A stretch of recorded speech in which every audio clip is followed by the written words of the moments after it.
Selamat malam kawan-kawan para pemburu subsidi rumah. Saya mau kasih kabar soal kuota subsidi rumah tahun 2022 yang udah turun di pertengahan bulan Januari kemarin. Emang kapan naiknya, Bu? Maksudnya diturunkan kuotanya oleh pemerintah. Apa aja skema program subsidi rumah untuk tahun 2022 ini? Yuk kita lihat. Nunjuknya salah, Bu. Oh ya, yuk kita lihat.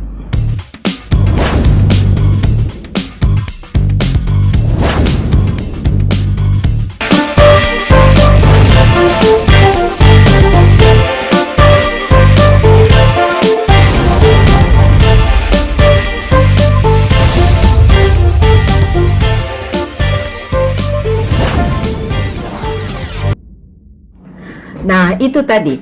Ada 3 programnya. Program yang pertama yaitu Tapera, dengan keunggulan utamanya yaitu kreditnya bisa tanpa DP. Kalau mau pakai DP bisa nggak? Tentu aja bisa. Kalau pakai DP, otomatis angsurannya jadi lebih kecil. Dan kalau Anda mau, program Tapera ini tenornya bisa sampai 30 tahun. Wah, berarti angsurannya jadi kecil dong. Iya. Kalau rumahnya yang harga 140 juta, angsurannya cuma 750 ribuan kalau ambil tenornya yang 30 tahun. Kalau mau tahu angsurannya berapa, ngitungnya pakai kalkulator KPR, FLPP, PPDPP. Kalkulator ini yang bikin Kementerian PUPR, buka aja di Google. Hasilnya, angsurannya jadi cuma Rp751.550 saja. Kreditnya tanpa DP, ngangsurnya selama 30 tahun. Itu hitungan rumah yang harganya 140 juta. Kalau yang harga rumahnya 150 juta, tanpa DP selama 30 tahun, angsurannya 800 ribuan. Kalau yang harganya 160 juta, angsurannya jadi cuma 850 ribu. Tapi untuk sementara Tapera baru bisa untuk para PNS aja. Itu kan sementara aja. Program Tapera ini nantinya bisa buat siapa aja. Bisa juga buat para pegawai swasta, buat para pekerja informal seperti buruh harian dan juga para petani yang biasanya pengajuan kreditnya banyak ditolak oleh bank dengan alasan karena nggak punya gaji atau penghasilan yang tetap. Dengan menjadi anggota Tapera, nantinya siapapun bisa juga kredit rumah tanpa DP seperti para PNS sekarang. Lihat deh penjelasannya mengenai program Tapera ini di video saya Jendela Rumahmu episode 2. Kenapa sekarang kok cuma buat PNS aja? Karena PKS program subsidi FLPP dengan Tapera ini baru aja dilaksanakan pada tanggal 6 Januari tahun 2022 kemarin. BP Tapera masih berbenah, jadi bapak-bapak petugasnya masih pada sibuk.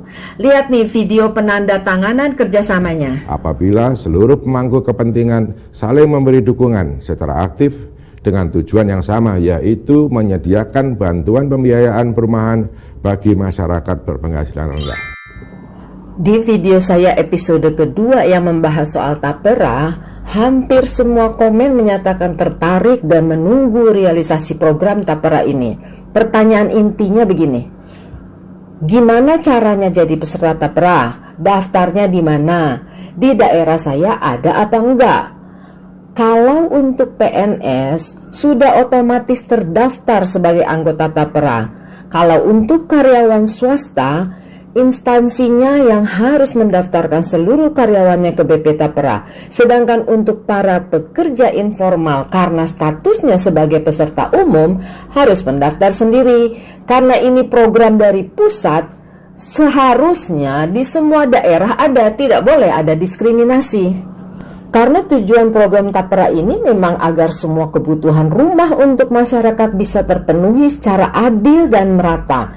Dengan bisa masuknya para pekerja informal yang berpenghasilan non-fixed income ke Tapera, akan terbukalah market perumahan subsidi untuk seluruh lapisan masyarakat.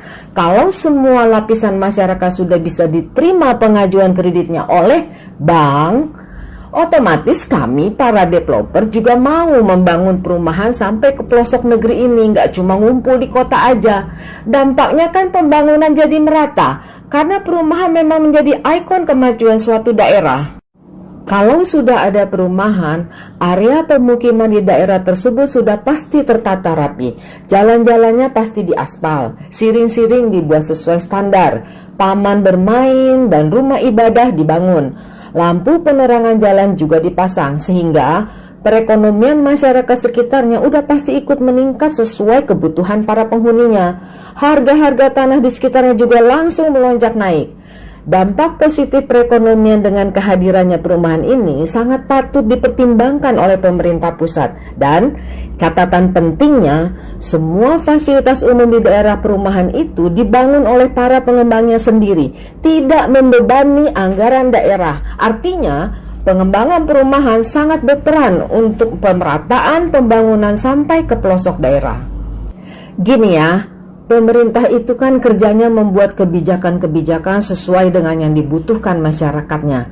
Contohnya soal kuota subsidi rumah. Berapa banyak kuota yang diturunkan untuk tahun ini, patokannya ngambil dari berapa banyak permohonan yang masuk di tahun sebelumnya. Silahkan Anda like dan komen di video saya. Insya Allah komentar-komentar Anda akan saya sampaikan kepada bapak-bapak di Tapera. Ayo kita suarakan kepada pemerintah. Kami butuh Tapera, Pak. Cepat dong berbenahnya. Yakinlah, semakin banyak yang bersuara meminta, pasti realisasi kebijakannya juga akan dipercepat. Terima kasih atas kinerja yang sangat baik dari BPDPP, dan kami mengharapkan setelah bergabung dengan BP Tapera dapat berkinerja lebih baik dan bersinergi dalam penyediaan rumah layak huni khususnya bagi MBR. Serta pada kesempatan ini saya sangat mengharapkan adanya peluang yang lebih terbuka untuk akses perluasan bagi MBR yang non-fixed income, ya. Jadi non-fixed income ini yang menjadi concern saya saat ini. Kawan-kawan sabar ya. Untuk awal tahun 2022 ini, Tapera memang baru bisa buat PNS. Berikutnya akan menyusul TNI, Polri, dan karyawan swasta yang bisa jadi anggota Tapera. Baru kemudian peserta umum yaitu para pekerja informal juga bisa jadi anggota Tapera. Makanya Anda jangan lupa subscribe agar selalu dapat pemberitahuannya setiap video saya ditayangkan. Kalau di akhir tahun dan di awal tahun saya memang sibuk nggak sempat bikin video, tapi secepatnya akan saya beritahukan perkembangannya.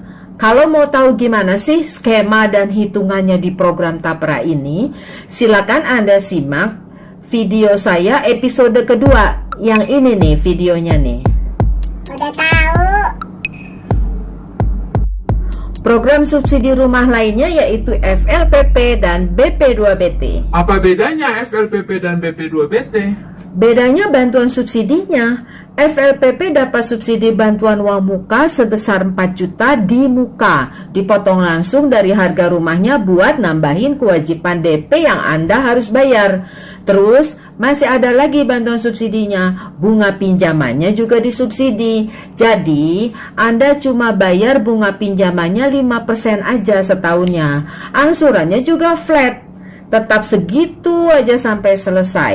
Itu keunggulannya FLPP, yaitu bayarnya anteng. Kalau yang BP2BT dapat bantuan subsidinya cuma satu macam, yaitu bantuan uang muka sebesar 40 juta. Gede ya bantuan uang mukanya, dikasih di muka langsung motong harga rumahnya. Ngutang ke banknya jadi tinggal dikit dong. Pinter, betul itu. Pokok hutang kita ke bank jadi cuma sedikit. Memang itu keunggulan program BP2BT. Kalau harga rumahnya 140 juta, ngutang ke banknya jadi tinggal cuma 100 juta. Angsurannya kan juga jadi kecil. Lebih untung yang mana, Bu? FLPP apa BP2BT? FLPP atau BP2BT dua-duanya sama-sama menguntungkan. Jadi jangan tanya mana yang lebih menguntungkan, tapi pertimbangkan mana yang lebih cocok untuk perekonomian keluarga Anda. Gimana skema hitungannya? Sudah saya bahas di video saya episode keempat. Simak dulu deh videonya. Yang ini nih videonya. Udah tahu. Tenornya FLPP dan BP2BT gimana, Bu? Bisa 30 tahun nggak? Enggak. FLPP dan BP2BT tenornya nggak bisa sampai 30 tahun kayak tapera. Maksimalnya cuma bisa sampai 20 tahun. Untuk urusan tenor, kita tuh boleh aja minta berapa lama maunya kita. Mau minta 10 tahun, 15 tahun, 18 tahun, atau 20 tahun boleh-boleh aja. Namanya juga kita minta. Tapi belum tentu disetujui. Karena dalam menentukan tenor dan besarnya angsuran, petugas analis bank punya rumus hitungan yang dilihat juga dari berapa penghasilannya dan berapa umur si pemohonnya. Kalau Anda mintanya 15 tahun, tapi berdasarkan hitungan penghasilan dan umur Anda, disetujuinya 20 tahun. Gimana Andanya lagi? Mau terima apa enggak? Kalau nggak mau, Anda bisa ajukan banding 1 kali. Kalau banding Anda disetujui, bisa lanjut ke akad kredit. Tapi, kalau banding Anda nggak disetujui, balik lagi ke Anda. Mau apa enggak? Kalau mau, lanjut akad kredit. Kalau nggak mau, Anda boleh mundur. Jadi, tidak ada yang dipaksakan. Kalau mau ambil tenor yang lama supaya angsurannya kecil, saran saya, kalau istri Anda jauh lebih muda misalnya dan punya penghasilan juga, majunya pakai nama istri Anda aja. Toh penghasilan suaminya juga dihitung. Karena kalau suami istri berpenghasilan, status pengajuannya menjadi joint income. Saya bisa dapat subsidi nggak, Bu? Semua WNI yang sudah butuh rumah berhak dapat subsidi asal memenuhi syarat. Umurnya berapa? 22 tahun. Bisa, karena syarat minimal umurnya 21 tahun untuk yang belum menikah. Kalau yang sudah menikah umur berapa aja boleh asal sudah punya penghasilan. Udah pernah dapat subsidi rumah belum? Belum. Udah punya rumah belum? Belum. Saya kadang ngontrak, kadang tinggal di rumah orang tua, tapi rumah orang tua kan bukan punya saya sendiri, karena ada hak waris anak-anak yang lain. Betul, berarti Anda belum punya rumah, berhak dapat subsidi. Karena syarat utama untuk dapat subsidi belum punya rumah dan belum pernah dapat subsidi rumah.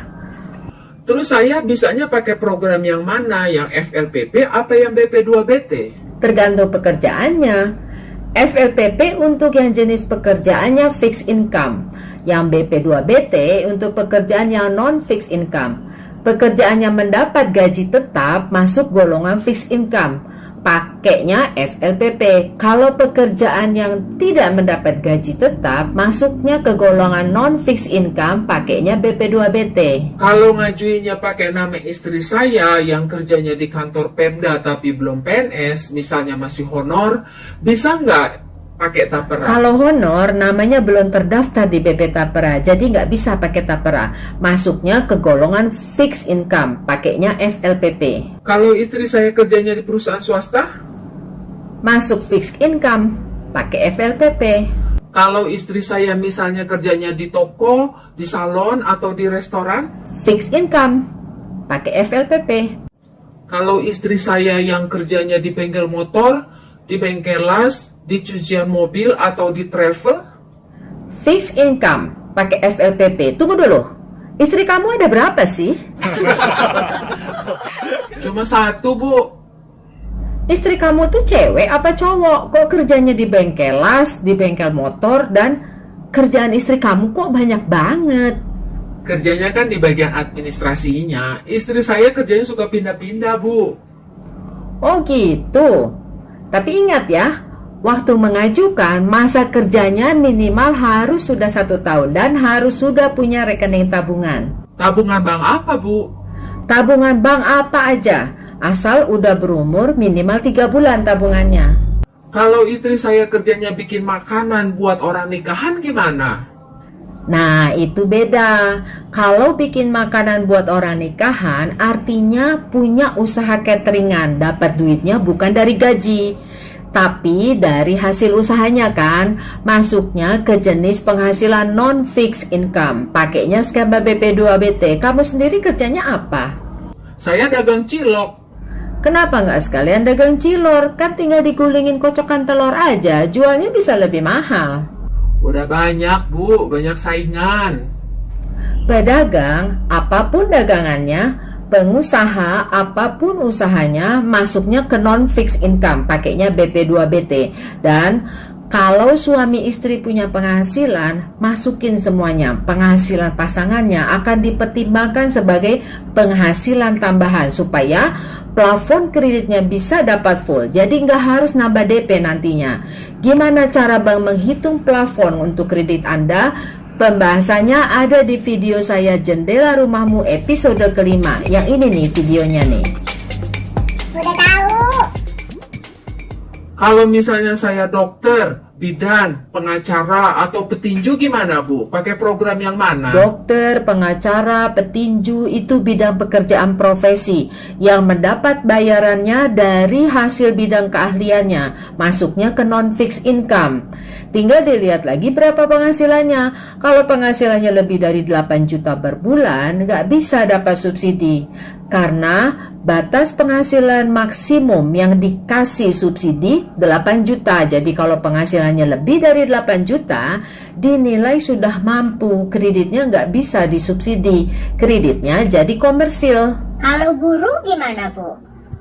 Baik guru, dokter, bidan, perawat, atau bidang profesi lainnya, kalau buka praktek sendiri, masuknya ke non-fixed income. Pakai yang BP2BT. Tapi kalau nggak buka praktek sendiri, kerja di instansi dan mendapat gaji, masuknya fixed income. Pakainya yang FLPP. Patokannya itu aja. Yang dapat gaji, fixed income. Pakai FLPP. Yang penghasilannya bukan dari gaji, non-fixed income. Pakai yang BP2BT. Asal udah lolos subsidi cekingnya di Sikasep. Gimana caranya mendaftar untuk mendapat subsidi rumah di Sikasep? Udah saya bahas di video saya episode 3. Tonton dulu videonya, yang ini nih videonya. Udah tahu. Kalau saya harusnya fixed income, tapi mau BP2BT bisa nggak? Emang kenapa mau BP2BT? Kan utang ke banknya cuma dikit, jadi kalau saya ada uang mau ngelunasin kan bayarnya cuma dikit. Nah itu masalahnya. Dari tahun 2017 sampai tahun 2020 kita masih boleh bebas memilih. Mau FLPP boleh, mau BP2BT boleh. Tapi terus BP2BT setiap tahun kuotanya bersisa nggak kepake. Kenapa jadi kurang diminati? Sudah saya jelaskan di video saya episode yang keempat.